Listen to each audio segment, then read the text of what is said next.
এমপিওভুক্ত শিক্ষা জাতীয়করণ করতে সরকারকে আবারও 1 মাস সময় দিয়েছে এমপিওভুক্ত শিক্ষা জাতীয়করণ প্রত্যাশী জোট। এর মধ্যে দাবি আদায় না হলে কর্মবিরতিতে যাবেন বলে ঘোষণাও দিয়েছে সংগঠনটি। এর আগে সকাল 10টায় এমপিওভুক্ত শিক্ষা জাতীয়করণের দাবিতে সচিবালয় অভিমুখে পদযাত্রার ঘোষণা করেন আন্দোলনকারী শিক্ষকরা। এতে দেশের বিভিন্ন জেলা থেকে আসা হাজার হাজার শিক্ষক অংশ নেয়।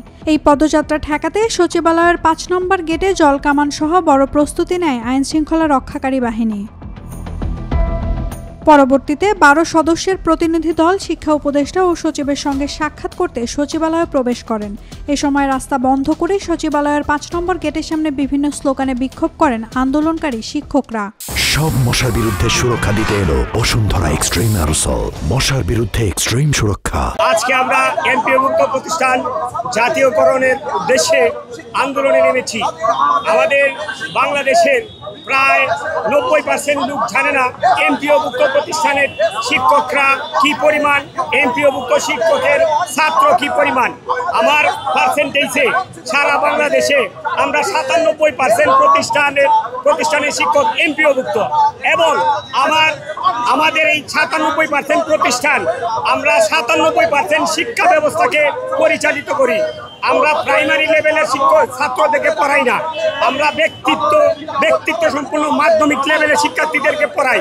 আর মাধ্যমিক লেভেলের শিক্ষার্থীরা যখন শিক্ষকদের অভাব অনটন দেখে তখন তাদের ভিতরে ক্ষোভ সৃষ্টি হয় এবং সরকারি স্কুলে মাত্র 3% শিক্ষার্থী পড়ে।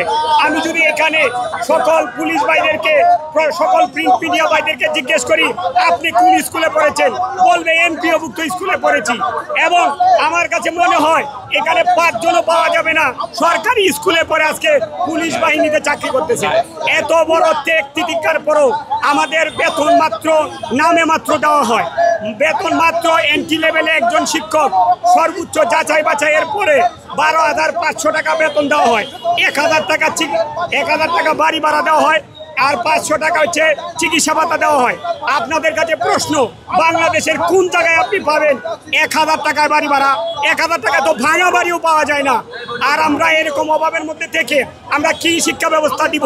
প্রতিনিধি দল ফিরে এলে 1 মাসের মধ্যে 20% বাড়ি ভাড়া বৃদ্ধি সহ সকল দাবি না মানলে আগামী 14 সেপ্টেম্বরে অর্ধ দিবস, 15 ও 16 সেপ্টেম্বর পূর্ণ দিবস কর্মবিরতি পালন এবং একই সঙ্গে 12 অক্টোবর থেকে প্রেস ক্লাবের সামনে লাগাতার অবস্থান কর্মসূচির ঘোষণা দেন আন্দোলনকারীরা।